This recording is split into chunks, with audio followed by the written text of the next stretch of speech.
Fait que la première question qu'on avait, c'était à quoi sert l'inspection? Donc l'inspection, c'est l'inspection en bâtiment, bien sûr. Fait que l'inspection, que ça soit du côté du vendeur ou de l'acheteur, parce que c'est pas forcément toujours du côté de l'acheteur, un J'adore que tu vendeur, commences avec cette ouais, précision-là. parce que moi je veux vraiment que le vendeur fasse ça.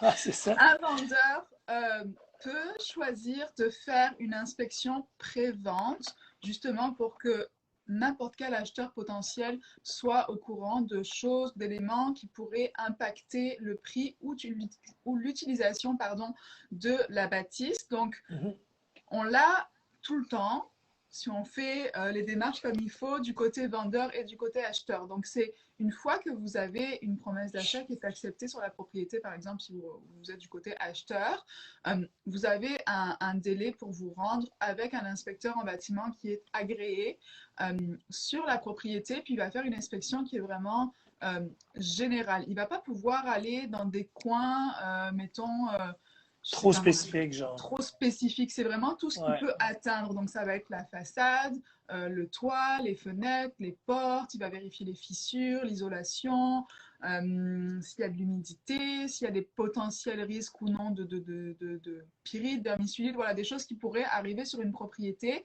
Puis, il va vous faire un rapport. Donc, le rapport, ça peut être très long. Je ne sais pas vous, mais moi, j'ai déjà eu des rapports de 80 pages. Là. Ouais, il y en a qui Qu'il sont faut plus lire. exhaustifs que d'autres. C'est sûr qu'il y Ouais, a Ça dépend beaucoup de des choses à propriétés. dire. Ouais, exact, voilà. ouais, c'est Les ça. C'est sûr condos, que ça souvent, dépend. c'est rapide, là, tu sais. Exact, exact. Mais si on s'en va sur un. Je vois que Célia nous rejoint. On a fait l'inspection sur son duplex, puis ça a duré Allô, quand même Célia. 2 heures, un bon 2 heures, 2 heures et demie, je pense. C'était plus Mhm. long. Là. Mais donc, c'est ça. Une fois que vous avez ce rapport d'inspection en main, vous pouvez, selon ce qui va énumérer comme chose ou comme problème existant, vous pouvez vous en servir, par exemple, pour renégocier votre prix d'achat que vous avez proposé au vendeur, parce que, mettons, si finalement il y a des gros problèmes sur la toiture, ben, qu'on se retrouve avec un bill de 10 000 qui s'en vient, ben, on peut quand même essayer de renégocier avec le vendeur. L'inspection, c'est vraiment pour avoir une idée générale de l'état de la bâtisse au moment où on la vend ou on l'achète. C'est tout. Quel est le pourcentage qu'un courtier inscripteur exige ces temps-ci? Bon, un courtier inscrit en Grosse question. moyenne, en moyenne, je dirais, un courtier inscripteur en ce moment, ça varie entre 4 et 5 en moyenne. C'est soit 4 ou 5 Donc, il y en a, j'ai déjà entendu des gens qui font un 7 puis tout, mais vraiment, la moyenne, c'est 4-5 Mhm. Ouais, exact. Pourquoi? Parce que c'est très simple. Bon, le courtier inscripteur, il met 4 ou 5 Dans la majorité des cas, si mettons c'est 5 ben, il va mettre soit 2 ou 2,5 qui est la moitié de la rétribution, qui va aller au courtier collaborateur, donc celui qui va emmener l'acheteur. Mhm. Ouais, il y a toujours il y a un partage de rétribution, c'est important, je pense, de le dire. C'est pas tout le monde qui le sait. Exact. Puis dans le cas où il n'y a pas de courtier qui amène l'acheteur, ben, l'inscripteur prend toute la rétribution, mais il y a le double du travail, en fait. Là. Fait que, au Exactement. final, Ouais, puis un petit détail aussi que j'ajouterais, c'est que la façon dont vous allez négocier avec votre courtier aussi, bah, c'est lui qui va négocier avec vous, là, surtout.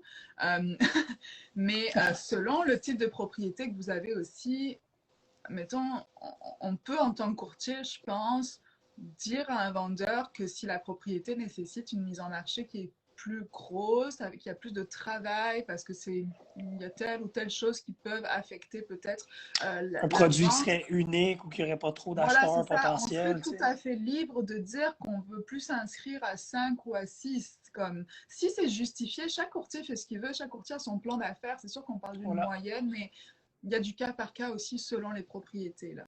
C'est ça. Ouais. Puis, tu sais, faut vous dire aussi, souvent, les gens, ils se disent comment, tu sais, moi, je vais prendre le courtier qui me charge le moins cher. T'sais.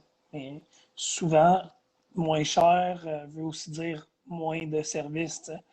Donc, c'est important de voir si vous êtes quelqu'un qui aime recevoir du service. Fort probablement que oui. Là, la majorité des gens aiment ça. Jusqu'à une certaine limite, là, on s'entend, mais trop bas, c'est pas toujours bon non plus. Puis Non. il y a d'autres facettes de ça aussi. Donc, on parlait de la rétribution au collaborateur, donc au courtier qui amène l'acheteur. Si on ne donne pas une rétribution intéressante, bien, finalement, lui, pour amener son acheteur sur une autre propriété. C'est sûr que dans le marché actuel, c'est dur d'avoir ce discours-là puis que ça fasse du sens, là, mais dans un marché où est-ce que ce serait un marché d'acheteurs qui aurait beaucoup de propriétés à vendre, ben, vous avez tout intérêt à ce que la rétribution au courtier collaborateur soit alléchante. La rétribution, ça, si je peux juste faire un petit parallèle avec par rapport à ça, on peut le voir un peu comme, bon, c'est un petit parallèle, mais un peu comme le service qu'on reçoit si, par exemple, on prend un hôtel, par exemple, qui est 5 étoiles par rapport à un hôtel qui est 3 étoiles. Je veux dire, on parle de 2 étoiles de différence, mais au niveau du service qu'on reçoit, puis au niveau du prix, c'est 2 prix complètement différents. Ou des fois, c'est 2 prix différents, mais je veux dire, le service entre le 3 étoiles, les 3 étoiles et le 5 étoiles, c'est la jour et la nuit, là. Mhm. Donc, des fois, oui, il y a du monde qui veut payer moins cher, mais est-ce que vous voulez un service 3 étoiles ou vous voulez un service 5 étoiles? Pas Ouais. que, pas que nécessairement les gens qui vous offrent des rétributions moins chères ils vont nécessairement vous offrir un mauvais service. C'est pas ça qu'on dit. Mais, L'inverse est aussi vrai. C'est pas parce qu'un courtier vous charge une rétribution plus élevée qu'il va nécessairement vous donner un meilleur service. Mais exactement. après, bon, il y a des petits devoirs à faire aussi, là, je veux dire, je pense que comme tout consommateur averti, là, c'est important de voir peut-être des témoignages, des reviews, de parler avec des gens qui ont fait affaire avec les courtiers avec qui vous avez envie de faire affaire pour vous assurer que mon certificat de localisation à 12 ans, rien n'a changé. Est-il encore bon? Ça, c'est une excellente question parce que ça a changé dernièrement. Est-ce que je me trompe si je dis que c'est l'an passé ou l'autre d'avant, 2020 ou De l'été 2021? passé. De l'été passé. L'été passé, Sophie, merci beaucoup. Parce qu'en fait, si on avait fait ce live-là l'hiver passé, pas l'hiver qui vient de passer, l'autre d'avant, on aurait dit que le certificat est encore bon. Pourquoi? Parce que il y a la limite, en fait, maintenant, c'est 10 ans. Donc, après 10 ans, obligatoirement, ou presque dans tous les cas, là, le notaire va demander un certificat de localisation qui représente l'état actuel de l'immeuble. Même si celui qui a plus de 10 ans le représente encore, bien, à ce jour, maintenant, on doit en avoir un nouveau. Donc, avant que cette fameuse nouvelle loi-là passe, on était correct. Mais maintenant, c'est ça. Après 10 ans, on change un nouveau. Puis, voilà. Je pense que aussi, selon les notaires, ça peut être comme parce que on voit des situations. Bonjour Mettons, Marlène. on est en mai 2022, oui. Mettons, si tu arrives chez un notaire puis que le certificat de localisation, il date, je sais pas moi, de décembre 2021, 2011, pardon. Comme ça fait 10 ans et comme quelques mois, tu sais. Je dis pas que ça peut passer, mais selon le notaire, il pourrait dire, bon, regarde, il y a des notaires qui vont être plus flexibles. ouais, selon ça, la situation aussi. C'est ça, mais ouais. Disons... Un condo, on s'entend dans son ensemble, il y a des fortes chances que la structure du bâtiment et que tout ce qui est sur le certificat de localisation, ce soit la même chose à vitam aeternam, là, presque. Surtout si tu as acheté ton condo neuf sur plan, en plus, t'imagines. Ouais, voilà, tu sais, donc, tandis que si vous avez une propriété, je sais pas, rurale, puis à chaque année, vous ajoutez un bâtiment secondaire parce que un pour les poules une année, l'autre pour les chevaux, l'autre pour ranger le foin, ou je sais pas, tu sais, je spécule, là, mais ça se peut que ça change, ça se peut que vous ayez à le changer à tous les 3 ans, tu sais, mais par contre, faites-vous en faire un nouveau seulement si c'est nécessaire. Ben oui, c'est ça. N'allez pas faire un certificat de localisation à chaque fois que vous achetez un cabanon. Là, ça va commencer à être lourd. Là. Ouais, c'est ça. C'est comme le propriétaire qui abuse là, par contre. Comme. Ouais, c'est ça. Le gars, il va être vraiment by the book. Ouais, chaque fois qu'il y a quelque chose, j'en fais faire un nouveau. Ah, tu prends pas de chance. Ah, c'est ça. Cool. Bon, Sophie, tu prends la prochaine? Oui. Est-ce que je peux mettre dehors un locataire si nous sommes 3 propriétaires? Donc, de ce que je comprends dans la question, c'est que tu veux acheter... C'est ça dépend. Salut, Paf. Ça dépend, éclairez-moi les garçons, mais si tu achètes, si c'est juste un condo, que tu as un locataire dedans, que vous êtes 3 propriétaires, ben, s'il y a un de vous 3 qui veut prendre le logement et qu'il y a des raisons qui sont valables et justifiées selon les règles de la régie du logement, n'importe lequel des 3 pourrait prendre le logement, ça c'est pas un problème. Mais mettons, si tu achètes un triplex, puis que tu as un logement disponible, que vous êtes 3 propriétaires, puis qu'il y a d'autres locataires en haut, ben, il y a juste un de vous 3 qui pourra prendre un, le, le, Le l'appartement logement. Ouais, qui est libre, mais c'est pas parce que ton frère veut celui d'au-dessus, mais que c'est ton frère que tu peux prendre celui d'au-dessus. C'est comme, s'il y a un seul exact. logement disponible, il y a un seul propriétaire qui va pouvoir prendre le logement. Par contre, ce que tu peux essayer de faire à ce moment-là, c'est de dire, ben, il y en a un qui prend le logement, puis si tu as deux autres condos qui vont se libérer, que tu aimerais qu'ils se libèrent, si tes raisons sont justifiées, ben, tu peux demander à ton locataire, tu peux lui dire que tu ne renouvelleras pas le bail, pardon, à ce moment-là, puis là, Bonsoir l'autre personne Valérie, pourrait prendre la place. Anne Ouais, Florent. exact. On a des gens qui nous encouragent. Merci, les amis. Merci. Ouais, exact, Sophie, non. C'est exactement ça. Donc, ouais, une chose que je voulais parler par rapport à ça rapidement, qui pourrait peut-être être intéressante pour la personne qui a posé cette question-là. En fait, ce qui est bien, la façon que j'aime bien l'expliquer, c'est qu'il faut penser de façon horizontale ou verticale. Donc, vous pouvez reprendre un logement pour vous-même ou, là, si on parle de façon horizontale, pour un de vos parents ou un de vos enfants, mais pas de façon, non l'inverse, excusez-moi, j'ai mélangé vertical horizontale. Donc, vous pouvez de façon verticale pour votre parent ou un de vos enfants reprendre le logement, mais de façon horizontale, non. Donc, horizontale serait quoi? Cousine, ce serait un oncle, une tante, mon Dieu, je Un déparle. neveu. Oui, exactement. Donc, et comme Sophie l'a mentionné, une seule reprise de logement possible. Ouais. Parce que À sinon, la on fois. déplace un problème. T'sais. On met quelqu'un dehors pour rentrer quelqu'un, alors que là, c'est quelqu'un qui a besoin de se loger aussi. Fait que c'est sûr qu'il y a des avantages quand tu es propriétaire, mais il ne faut pas tirer l'élastique Absolument. trop fort. Là. Mais si Surtout vous que en le avez. TAL, ils ont le fouet Ouais, rapide sur les proprios. Là. ouais, ouais, faut faire attention à ça. Mais voilà, si vous êtes intéressé, mettons, par un triplex, puis que vous savez déjà que vous voulez récupérer encore un autre logement, rien ne vous empêche de discuter déjà avec le locataire actuel et puis de leur faire part de vos projets. Et puis comme vous pouvez Mhm. très possiblement vous entendre avec sans problème, là, c'est juste que c'est important de les prévenir à l'avance puis que ça soit fait. Exact. Que ce soit une bonne entente à ce moment-là. Là. Exact. Mhm. Ouais, Ouais. Ouais. pour ça, il y avait un site Un qu'on peu de avait qui avait. rénoviction, Anne s'est dit. Ouais, ça, c'est un terme. Il y, a- il y N'en avait un parlons pas site, trop de celle-là, Anne. Est-ce que c'est vrai qu'il faut un contrat de courtage pour être représenté? Ça, c'est une bonne, c'est d'actualité. Bravo, la personne qui nous a posé très bonne cette question. question-là. Ouais. Je te laisse te Euh, mettre les pieds dans les plats, Kathleen. On s'entend à boire. Ouais, c'est ça, on s'en va. Bye! si vous voulez, ben bon, on peut être représenté en tant que vendeur et en tant qu'acheteur. Donc, dans les deux cas, moi, on suggère toujours que oui. Mais est-ce que c'est nécessaire pour un acheteur? La réponse, c'est non. On peut être représenté par un acheteur uniquement. Dans le fond, c'est très simple. Si on fait une vérification d'identité, on peut représenter cet acheteur dans n'importe quelle transaction qu'on va faire à travers la promesse d'achat. Donc, comme je dis, avant de faire la promesse d'achat, on fait la vérification d'identité.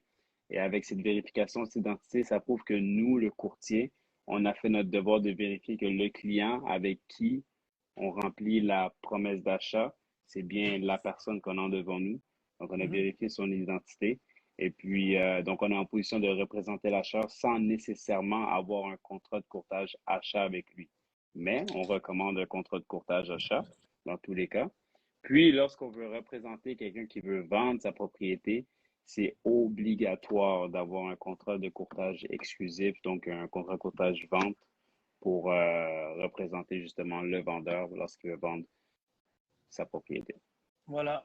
Je pense que, ouais, c'est ça exact. Tu vois, paf, dans les commentaires, là, il nous précise pour les acheteurs parce qu'en ce moment, il y a la grosse polémique là, où est-ce que Ouais, la, c'est la ça. J'ai loi pas va dit que t'es, changer. j'ai pas dit que t'es obligé. J'ai dit c'est recommandé. Ouais, voilà.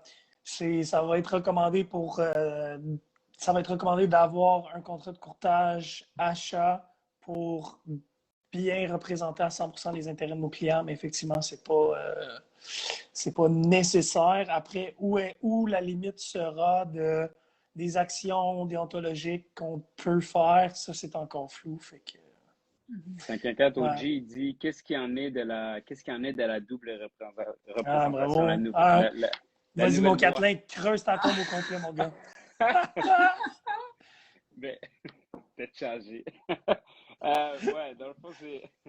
Écoute, Un truc qu'on doit savoir, c'est que la personne qui inscrit une propriété euh, a pour devoir de représenter les intérêts de son client qui est le vendeur. Donc, si par exemple, ça tombe que la même personne qui représente le vendeur, ça tombe qu'un de ses clients acheteurs avec qui il a un CCA, par exemple, est intéressé à sa propriété qui est à vendre. Ce que le courtier doit faire, c'est qu'il doit favoriser les intérêts, continuer à favoriser les intérêts de son client vendeur. Donc, il doit rompre son contrat de courtage achat avec son client acheteur et on peut dire le suggérer peut-être d'être représenté par un autre courtier, peut-être de son agence ou quelqu'un qu'il connaît, pour lui permettre de le représenter pour faire une offre sur sa propriété. Je ne sais pas si c'est simple. Je ne sais pas si C'était j'ai très vraiment bien fait. expliqué, Très honnêtement. bien C'est très expliqué. bien expliqué. Puis, tu sais, moi, je me souviens, dans nos cours, on nous disait que le vocabulaire à avoir, c'est je vais vous donner un traitement juste et équitable, monsieur l'acheteur. Malgré que je représente les intérêts de mon vendeur, je vous donnerai un traitement juste et équitable. Fait que, Exactement. ouais. Mais là, on a eu une question aussi dans le chat, 514, il dit on n'a plus le droit à la double représentation. On a encore le droit, mais c'est ça, là, ça commence à se légiférer de plus en plus. Là. C'est ça, Ouais. exactement. C'est ça, exact. Paf, il dit on représente quand on a un CCA ou on accompagne quand on n'a pas de CCA. Exact, mais c'est des mots qui, pour l'instant, Sont touchy. n'ont pas de définition claire dans notre pratique, si on peut dire. Ouais. Est-ce qu'on passe à la prochaine question avant de se mettre encore plus les pieds dans les plats avec celle-là? On l'avait déjà dit la semaine dernière, mais on va en reparler définitivement quand la loi elle sera passée Ouais. et qu'on aura fait quelques semaines. Je pense que quand on aura plus de... Exactement. Parce que je pense que tout le monde rend ça plus compliqué que ça ne l'est, là. Donc, bon. Ouais. Mais c'est surtout qu'on attend des réponses de l'OAC, puis c'est encore dans le flou. Donc, c'est dur pour nous de spéculer sur des choses qui ne sont pas encore comme légiférées. Possiblement que le 11 juin au matin, on aura plus de nouvelles pour vous, là, parce que cette loi-là va passer le 10. Donc, à voir, on espère. Mais bref. Donc, stay tuned, everyone. Le taux d'intérêt variable ou fixe, c'est quoi la différence? OK. Je suis pas la meilleure en finance.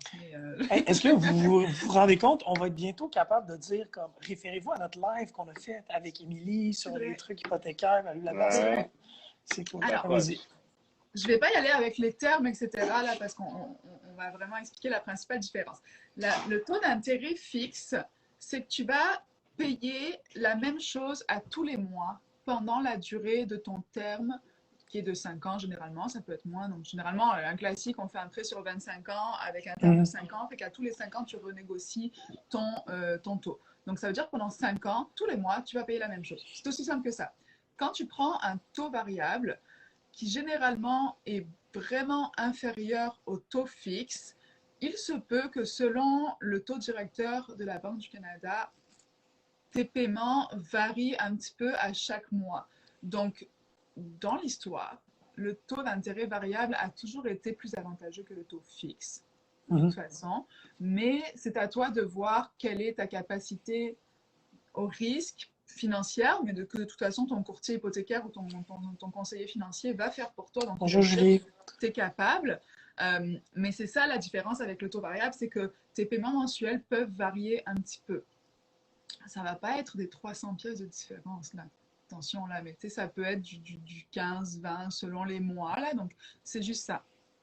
C'est pas à chaque 3. Kathleen, c'est quoi un marché de vendeurs? Notre prochaine question. Simple, mais efficace. Simple mais efficace. Un marché de vendeurs, c'est très, très simple. En ce moment, on est dans un marché de vendeurs. Pourquoi? Parce que c'est un marché de vendeurs, c'est quoi? C'est un marché qui favorise les vendeurs. Puis quand on parle de ça, c'est dans le fond, c'est qu'il y a beaucoup d'acheteurs pour la même propriété. Donc, il y a plus de gens qui veulent acheter une maison que de maisons qu'il y a à vendre. Exact. Qu'est-ce que ça fait? Ça fait que pour une maison, il peut y avoir 10 acheteurs, tandis que on va dire, dans un marché normal, il y aurait entre 3 et 4 acheteurs. Donc, c'est ça qui fait en sorte que Le marché, pourquoi c'est un marché de vendeurs aujourd'hui? C'est aussi simple que ça. C'est parce que il n'y a pas assez de propriété sur le marché qui fait en sorte qu'il y a beaucoup de gens qui veulent acheter. Donc, il y a beaucoup de gens qui s'approprient sur la même propriété, qui fait en sorte que le vendeur euh, bénéficie plus d'un marché comme aujourd'hui. Ouais. Offre et la demande, C'est tu sais, l'offre et tout la simplement demande. aussi. L'offre et la Ouais, demande, voilà. ouais, c'est ça. Ouais, Comme dans toutes les Exactement. industries, c'est c'est l'offre et ça. la demande. Voilà. L'offre Ben et la ouais, demande, exact. exact. Plus le produit est rare, plus il est C'est cher. bon, c'est bon que tu aies expliqué plus clairement un peu. Mais je Ouais. ne Ouais, sais pas depuis combien de finalement. temps on n'a pas été dans un marché d'acheteurs, honnêtement. Je pense qu'on ne fait pas de l'immobilier depuis assez longtemps pour s'en rendre Mhm. compte là, mais Nope. Mais tu sais, forcément, ça va redevenir un marché d'acheteurs éventuellement aussi. Là. Fait que, tu sais, ouais, ben, Éventuellement. comme je pense qu'on va s'équilibrer avant même que ça nous devienne un oui, marché ben oui, ben oui, d'acheteurs, ben tu sais, oui. comme je pense qu'il Ben va se oui. passer quelques années comme ça avant, là, mais oui. J'ai comme le feeling qu'on est en train de rentrer là-dedans tranquillement pas vite. Là. Il y a des signes là, qui nous laissent Mhm. croire que ça va redevenir normal. Cool, ok, fait que je prends la prochaine question. Yes. C'est quoi l'immobilier commercial? Ah ben, ça tombe bien. Je dis ça parce que, bon, je viens officiellement d'avoir mon permis commercial. Yes. Donc, l'immobilier commercial, ben écoutez, je vais répondre. En fait, je vais expliquer l'immobilier commercial peut-être en parlant du résidentiel plutôt en premier. Donc, quand on parle d'immobilier résidentiel, on parle de moins de 5 logements dans la même propriété. Donc, on va parler de tout ce qui est unifamilial, condo qui ont une porte, euh, puis plusieurs autres types de propriétés aussi, là, des semi-détachés, chalets, etc. Ça rentre tout là-dedans. Duplex, triplex et quadruplex. Puis dès qu'on passe à un 5 portes pour un plex, on passe dans la branche commerciale.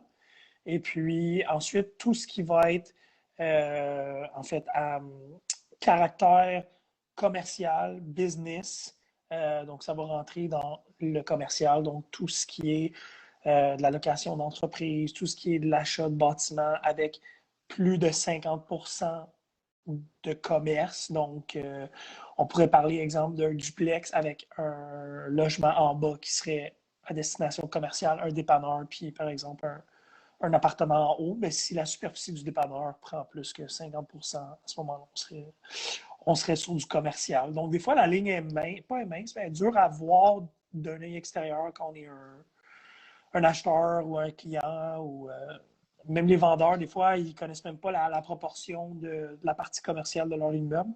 Donc, c'est sûr qu'il y a certaines petites recherches à faire avant tout.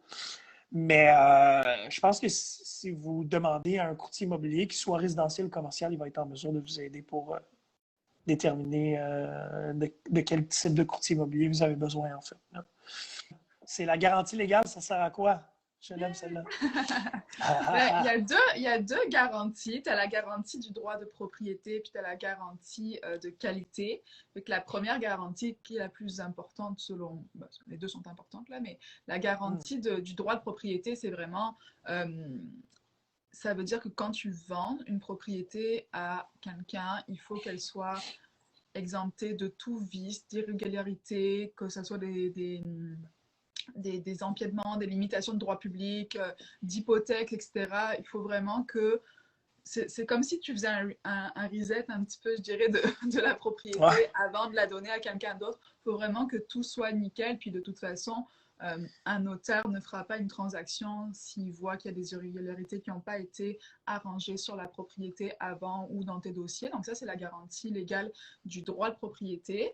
Ensuite, tu as la garantie de qualité. Fait que ça, c'est vraiment je te dirais, c'est comme c'est tellement général aussi là. Si tu vends une propriété avec une garantie légale, il faut que tu énonces tout ce qui pourrait impacter le prix ou l'utilisation de la propriété à l'acheteur. Que lui mhm, soit vraiment en connaissance de cause de tout ce qui s'est passé sur la propriété depuis le day one où elle a été construite. Donc ça te concerne toi en tant que propriétaire, mais aussi tous les propriétaires qu'il y avait avant. voilà. Si tu décides d'exclure cette garantie-là, l'acheteur accepte ou non dans sa promesse d'achat d'exclure la garantie, mais si tu n'as pas énoncé des vices ou des irrégularités, puis que l'acheteur le découvre et qu'il sait que toi, tu étais au courant, tu vas avoir des problèmes, puis tu peux être Ouais. poursuivi. Et que c'est la garantie Parce que légale, ça sert à ça.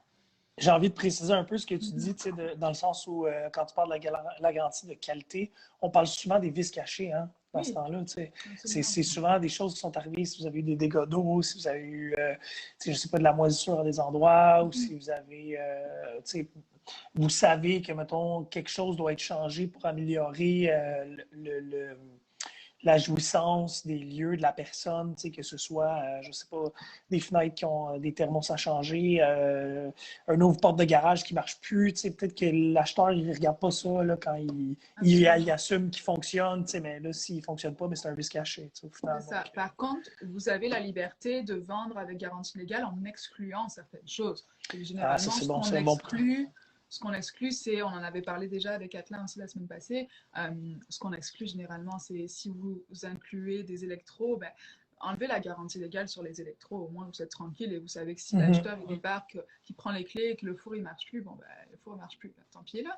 Mais Ouais. c'est ça, donc ça généralement c'est des choses qu'on exclut, donc tout ce qui est électroménager ou euh, Les foyers, foyer, souvent, ouais, voilà, des c'est choses ça. comme ça, où vraiment là, ça vaut pas la peine, honnêtement, c'est plus se causer du tort qu'autre chose que de l'inclure, cette garantie pour ce genre de choses, mais c'est ça.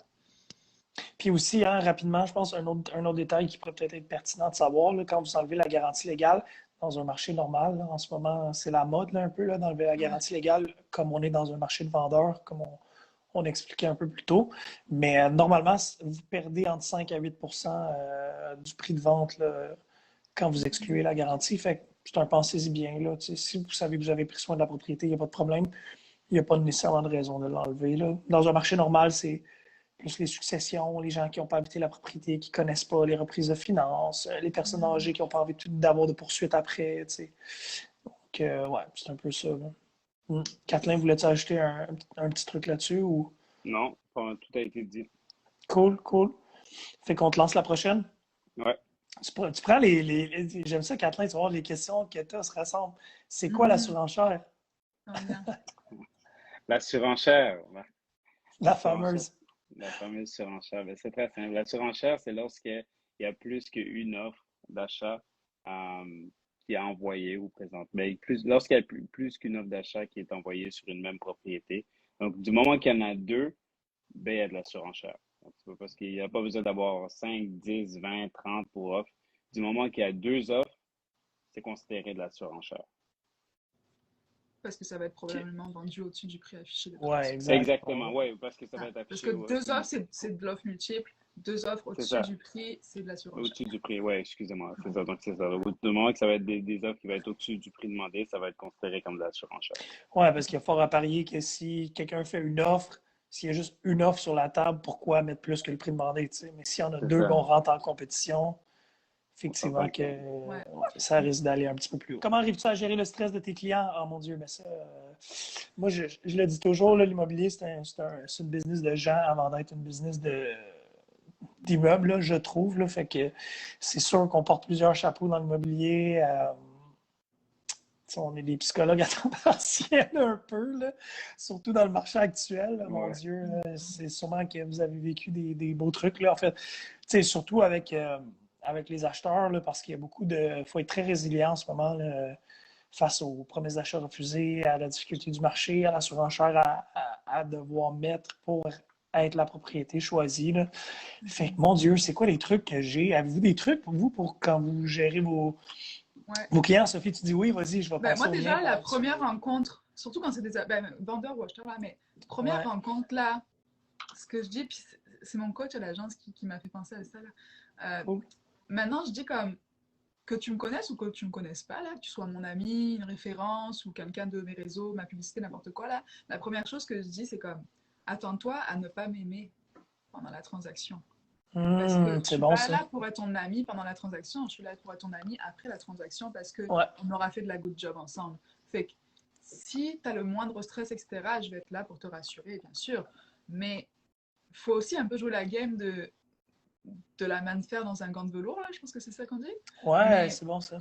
comme, sans prendre le dessus, du comme, je sais ce que je fais, écoute-moi, puis that's it. Non, non, c'est pas comme ça qu'il faut que ça fonctionne, mais faut communiquer, faut dire les choses telles qu'elles sont. Puis si ton client est sur la mauvaise voie, selon toi, ben, dis-lui qu'il est sur la mauvaise voie, mais apporte-lui aussi des choses pour prouver qu'il est sur la mauvaise voie. Peut-être que toi Ouais, aussi, c'est tu vas ça. faire des erreurs parce qu'il t'aura dit telle ou telle chose que t'aurais pas pensé, ça arrive, là, on n'est pas des magiciens, là. Mais voilà, juste de prévenir tes clients que tu seras pas toujours leur copain, puis c'est pas contre eux directement, c'est juste que tu veux faire en sorte qu'ils aient la Ouais. meilleure transaction possible, donc il Ouais, je faut vois ce que tu veux accepter dire, c'est aussi des de... fois, puis il y a beaucoup d'ego aussi là-dedans, tu sais, Ouais, tellement. Mais dans le fond, c'est de prendre des décisions difficiles qui vont à l'encontre de ce que ton client pense peut-être ou a envie de faire, mais au final, c'est dans son meilleur intérêt, tu sais. Ouais, bien sûr. Puis le Mhm. stress des clients, c'est une chose, mais nous aussi, on est là derrière. Nous aussi, on est là, on est des humains, là. C'est Puis, qui gère notre stress à nous? non, mais tu sais, il y a une fille que j'ai rencontrée à l'agence, puis elle me Ouais. disait quand je buvais pas d'alcool, puis je me suis mise à boire depuis que je suis courtier immobilier. J'étais comme, OK, Oh c'est un mon problème, Dieu. là, tu sais. Quelle erreur. Quelle Parce que erreur. c'est pas le but, c'est le fun. Ça On m'est fait pas tellement un arrivé, moi. cool job. Puis on n'est pas là tu sais, on est déjà assez stressé parce que le marché est stressé, puis parce que tout le monde pense que, mon Dieu, que la surenchère, Mm. c'est la faute des courtiers, etc. Fait que si en plus tes clients, ils t'en mettent, c'est comme, je me défends un petit peu là, mais donc c'est ça. Je suis là pour toi, je vais t'aider au maximum, puis on va faire une belle équipe, ça va être le fun, mais quand je te dis non, je suis pas d'accord, ou quand je te dis non, c'est pas une bonne idée, il faut que tu le comprennes, il faut que tu l'acceptes. Ouais, C'est aussi ouais, simple. vraiment. Ouais. Moi, je me prends pas Kathleen, beaucoup la un tête. truc pour gérer le Ben, stress de tes... ben déjà, tu sais, il faut savoir tout d'abord, tu sais, quand on parle de stress, d'où vient le stress? Ben, le stress, c'est un sentiment qui peut venir de la peur, puis qui peut venir aussi d'un sentiment aussi que comme lorsque les gens sont dans une situation que le outcome est hors de leur contrôle, donc ça crée un Mhm. stress.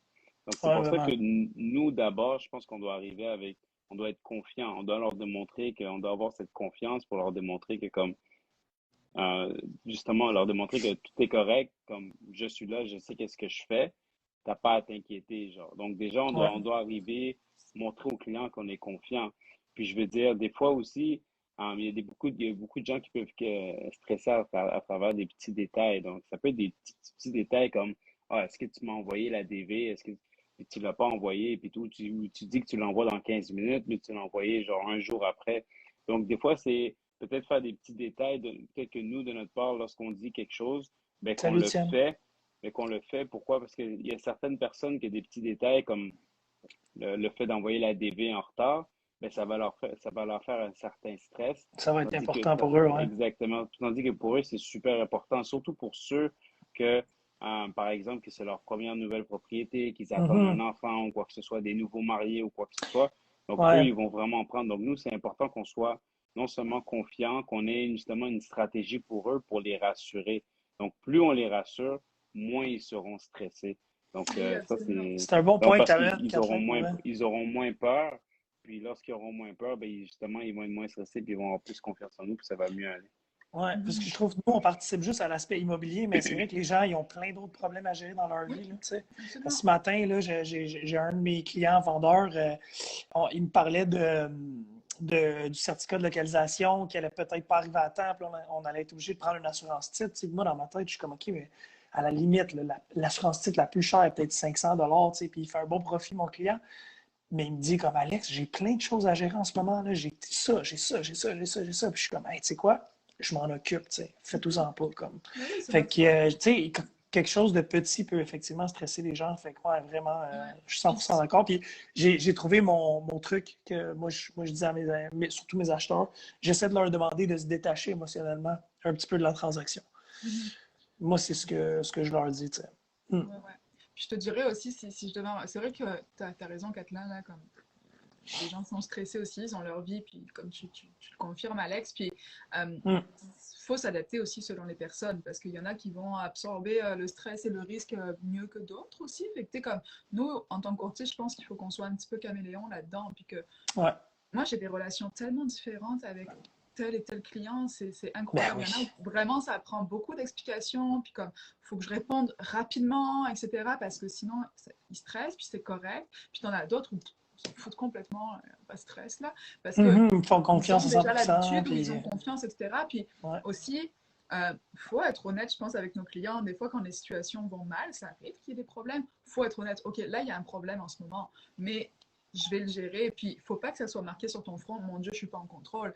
Parce que tu balaies tout le temps en contrôle, mais il faut aussi être honnête avec ton client, hein. Des fois, tu as des situations à laquelle tu n'as jamais été confronté, Salut tu ne sais pas ce qu'il Hermine. faut faire, mais tu rassures, tu es comme, j'ai mon agence, j'ai du support, il n'y a pas de problème, comme la réponse à ta question, on va la voir, puis le problème, il va être réglé, tu sais. Mais Exact. juste, je pense que c'est comme ça que moi, je gère le stress de mes clients, c'est que je suis 100% honnête, puis tout est chill à la fin, là, comme on va se rendre au Mhm. top, ça va bien aller là, puis Exact. si une situation n'a pas donné pour X ou Y raison, ben, c'est que la ville voulait comme ça, puis c'est correct, on va aller sur autre chose, puis on va juste continuer. Voilà. Ouais, exact. Exact. Quel est le taux d'inflation présentement et quel est son effet sur le marché immobilier? Fait que le taux d'inflation est quand même élevé en ce moment. Là. On est quasiment à du 7%, là, on Ouais, est à ça veut dire 6, 6,7. ouais, quelque chose Comme comme ça? ça. Puis ça fait longtemps là, qu'on n'a pas 6,7. atteint. Ouais. Ouais, 6,7. ça fait longtemps qu'on n'a pas atteint un taux d'inflation comme ça. Ouais. Écoute, je pense que c'était début des années 90. Je ne veux pas dire n'importe Mhm. quoi, mais bon, puis quel est son effet sur le marché immobilier? Mais ça, c'est une superbe question. Euh, Est-ce que vous avez des opinions là-dessus? On dirait que j'ai comme décidé que je prenais le lead, mais excusez, Non, non, c'était vas-y, honnêtement, je peut-être bois, pas. je bois tes Ben, paroles. ben parce que, ben, Sophie. ben Moi, je parce sais que juste Kathleen, que vas-y. l'épicerie, elle coûte super cher. Ah ouais, mais c'est c'est c'est- incroyable, c'est c'est incroyable. Mais exactement qu'il ça y a que une j'allais raison pour apporter. laquelle aussi il y a de l'inflation, là, mais en tout Ouais, cas. ouais, ouais. Vas-y, Kathleen, Mais, qu'est-ce que tu mais, allais dire?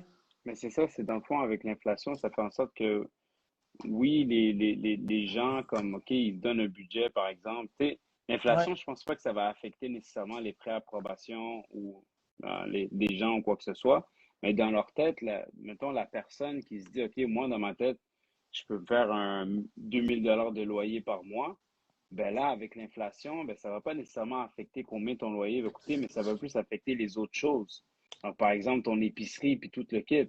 Donc, au lieu d'avoir 2 000 $ de loyer dans ta tête, que tu vas te dire, ben, finalement, tu vas t'ajuster, peut-être que tu vas descendre à 1 500 parce que le reste du 500, ça va aller compenser d'autres aspects de ta vie, comme par exemple l'épicerie ou je sais pas, Mhm. les autos ou quoi que ce soit. Parce que le marché des autos usagées, ça a monté. Donc, tout a monté. Donc Ouais. ça va peut-être, comme je dis, ça va pas affecter nécessairement sur combien les gens vont être nécessairement préqualifiés, mais ça va affecter sur combien les gens vont calculer dans leur tête lorsqu'ils vont faire leur budget. OK, mais combien je suis prêt à mettre pour habiter dans un condo ou dans un appartement ou quoi que ce soit pour les gens Mhm. qui veulent décider d'aller, par exemple, aller dans un condo ou dans un appartement ou dans une maison, là. Clairement, parce que c'est pas tant le montant qui va changer, mettons, parce qu'on parle de préapprobation, mais c'est pas tant le montant qui va changer plus que Mm. le taux d'intérêt, tu sais. C'est Donc, pour le ça. même montant, vous allez peut-être payer comme, je sais pas, on dit des chiffres ronds, là, juste pour dire, là, une préapprobation à genre 4% sur du 400 000, ça va peut-être être un genre de 1500 tu sais, mensuellement, mais là, si le taux d'intérêt augmente, la Banque du Canada, elle augmente son taux d'intérêt global. L'inflation fait son travail aussi. Ben, tu sais, les institutions financières vont suivre, eux autres aussi, ils veulent s'en mettre plus Mhm. d'impoches parce que tantôt, là, hier, là, c'était le taux d'intérêt est super bas, tout ça. Fait que là, ils doivent rattraper un peu aussi. Fait que c'est sûr que vous allez être qualifié probablement pour le même montant, mais vous allez être endetté un peu plus, vous allez payer plus cher pour X ou Y truc, puis le taux d'intérêt qu'on va vous Ouais. proposer par les banques va être plus élevé, donc ouais, Puis ça là, va être dans plus votre difficile. Vous allez peut-être payer un 2500 au lieu d'un 2000 pour le même montant. Tu sais. puis là, c'est à vous en tant qu'acheteur de réfléchir à comme est-ce que je préfère mettre plus de budget dans ma maison, puis comme avoir ma C'est maison, mais ça. il faut que je sois conscient que je vais comme me restreindre aussi sur d'autres activités, ou dans ces cas-là, Mhm. je vais aller chercher une propriété qui est moins chère, puis parce que j'ai envie de me faire plaisir aussi. Après, là, il faut quand même réfléchir à une stratégie de comme c'est bien de se faire plaisir dans la vie, mais qu'est-ce qui est prioritaire en ce moment? Avoir une propriété ou se faire plaisir dans la vie? C'est comme, faut y penser. Je pense Exact. à ça parce que j'ai une de mes amies qui a une pré-approbation vraiment bonne, là, honnêtement. J'étais comme, oh mon Dieu, tu vas pouvoir t'acheter un château à Brossard, là, comme c'est génial. Puis elle est comme, non, non, je veux un 3,5 à Montréal, comme, parce que Ah ouais, elle veut vivre, je hein, veux c'est ça. vraiment pas, parce que comme j'aime tellement ma vie à Montréal, puis je veux tellement Mhm. continuer à profiter que je m'en crisse d'avoir une grosse maison. Je veux mon petit condo qui va quand même prendre sa valeur, mais je vais pouvoir garder mes habitudes de vie. Donc, tu sais, comme, faut être très conscient de ce qui va se passer quand tu vas acheter aussi par rapport à ça, là. C'est tout. Ouais, définitivement. Est-ce qu'on termine avec la dernière question? Ouais, après, je pense qu'on va. Allez, écoutez, répondez ceux qui ont envie de répondre. J'aimerais investir en immobilier. J'ai un budget modeste. Quel genre d'immeuble me conseilles-tu en fonction du marché actuel? Ça dépend où t'es. Ça dépend où t'es. Ça dépend Ça quel est ton dépend, budget. modeste. Ouais, modeste, ça veut dire quoi? Modeste, Ben, tu pour sais, j'ai moi, l'impression que c'est un premier acheteur là, qui nous a posé cette question-là, clairement. Ouais, ouais. Donc, ben, ouais, tu sais, c'est quoi les options de quelqu'un moi, qui je veut peux rentrer prendre dans mon... l'investissement? Hmm. Est-ce que vous voulez que je prenne mon exemple personnel tout de suite? Ouais, je pense, Ça s'est Sophie, tu fait? en as eu des acheteurs un peu dans ce type-là Ouais, dernièrement. ben moi Ouais, vas-y. honnêtement, mes acheteurs, c'est Montréal, île de Montréal, ils veulent tous des condos, mais ils comprennent bien que à 400 000, deux chambres dans le centre-ville, ça n'existe pas.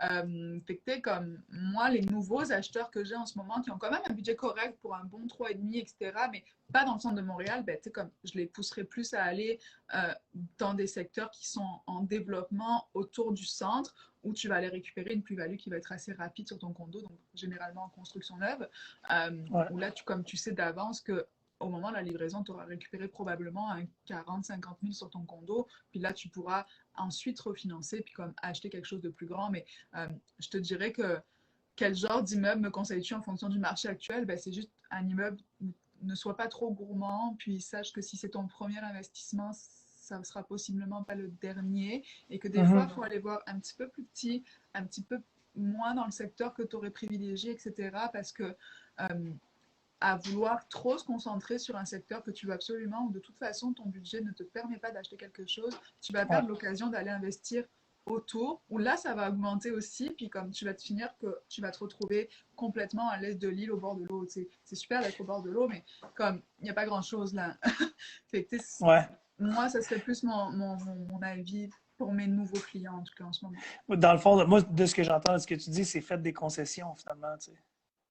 Ouais, à moins que tu aies un super. Bah, c'est ça, là, on parle de budget modeste, mais tu sais, si tu me dis aujourd'hui, bah, je suis premier acheteur, j'ai 800 000, j'ai besoin d'un 4,5, bah, regarde, on va t'en trouver plein, Ouais, là, tu sais, c'est y a pas pas de modeste, problème. là, tu sais. Ouais, ouais. Par contre, c'est comme, je pense que la majorité des profils d'acheteurs, surtout pour des personnes qui sont célibataires aujourd'hui, honnêtement, moi, mes clients, ils dépassent très difficilement les 350 000. Tu sais, comme, Non, c'est ça. Moi, j'ai envie de vous dire, tu sais, c'est le premier qui est difficile. Après, tu as le levier financier qui vient t'aider. Tu sais, les c'est banques te font ça. confiance.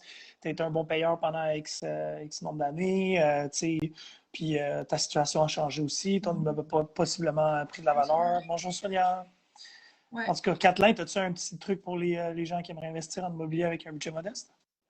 Ben, oui, ça vient de me passer à la tête. C'est par exemple, tu sais, il y en a beaucoup de gens qui veulent partir et investir en immobilier puis tout, puis il y en a, ça arrive qu'ils habitent chez leurs parents. Donc, peut-être regarder justement avec les parents, tu sais, les options, il y a des possibilités de refinancement. Puis quand on parle de refinancement, ben, ça vous donne un certain capital que peut-être que vous n'avez pas ou que vous pouvez rajouter à ce que vous avez, qui va vous permettre d'avoir une plus grosse mise de fonds et peut-être aussi aller acquérir, par exemple, un duplex ou peut-être même un triplex.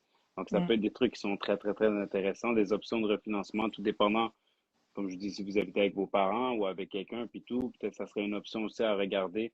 Je veux dire, maintenant, on parle beaucoup de surenchère, puis tout, mais je trouve qu'on parle pas beaucoup aussi de refinancement parce que là, il y a beaucoup de monde qui veulent vendre. Ben oui, ils veulent vendre, mais les refinancements sont également très bénéfiques, puis ça vous offre un capital, puis avec ce capital, ça vous permet d'aller avoir des portes de plus. Donc, Mhm. Puis en Un peu de lien, love money, tu sais. ouais, Puis honnêtement, bonsoir Sonia.